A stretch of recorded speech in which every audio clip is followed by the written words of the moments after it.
And our last story tonight, you may not understand a word of the lyrics unless you've had a Berlitz course in French lately, but Elsie Parker's passionate rendition of classic French songs transcends language, impressing audiences on both sides of the Atlantic.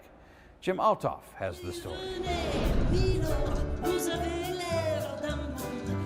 Elsie Parker and her band, the Poor People of Paris, celebrate popular French culture through the songs of Charles Aznavour, Michel Legrand, and especially Edith Piaf. The Poor People of Paris, where did that name come from? It's the name of a song that Edith Piaf recorded. The title in French is La Goualante des Pauvres Gens, and that means the goualante, or a kind of a dance of poor John. It has some English words to it too that are not very similar to what the song is about. It's just a guy who mooched off of everybody, and the object of the song is to love people.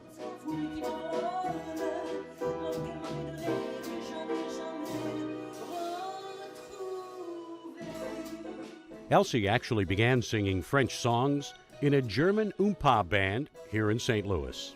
I was playing clarinet, and he eventually said, "Is there something you can sing, honey?" I said, "No, I don't sing at all. I just play the clarinet." He said, "Can't you play the saxophone?" So I borrowed a saxophone, began playing saxophone because of that band.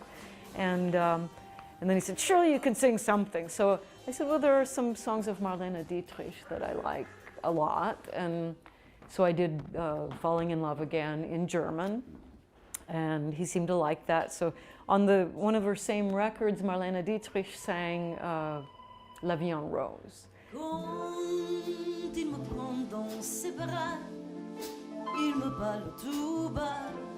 Elsie checked Piaf's recordings out of the library and fell in love with her music. They were just really, really beautiful. I thought, wow, I can sing right along with these. Her voice is goes as low and high as I'm comfortable doing. And whatever she's saying, it just sounds neat, and I want to learn to do this. Last year's film, La Vie en Rose, was the story of Edith Piaf's life. It earned an Oscar for Marion Cotillard and rekindled interest in the great French chanteuse.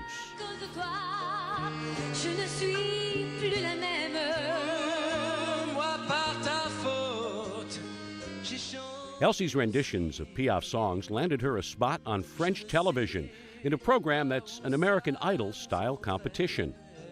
Well, I believe that I'm the only person on that particular show, which was La Chance aux Chansons, the Luck of Songs. It's a show that comes on, and they have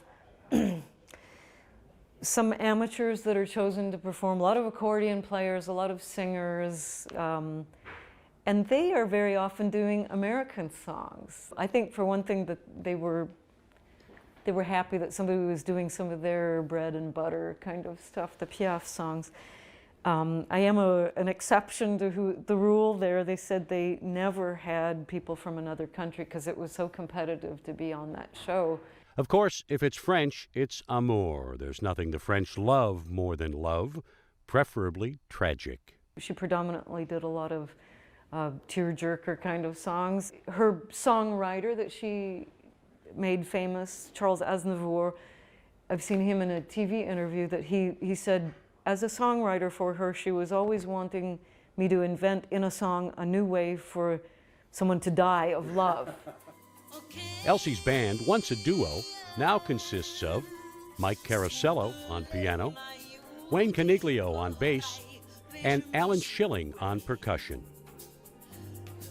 Elsie Parker and the Poor People of Paris perform regularly at clubs, wineries, and festivals, and they've released 3 CDs. I'm trying to do more with a keyboard, a real bass, and a real drummer, and it just is so much more free, kind of, it feels more spontaneous.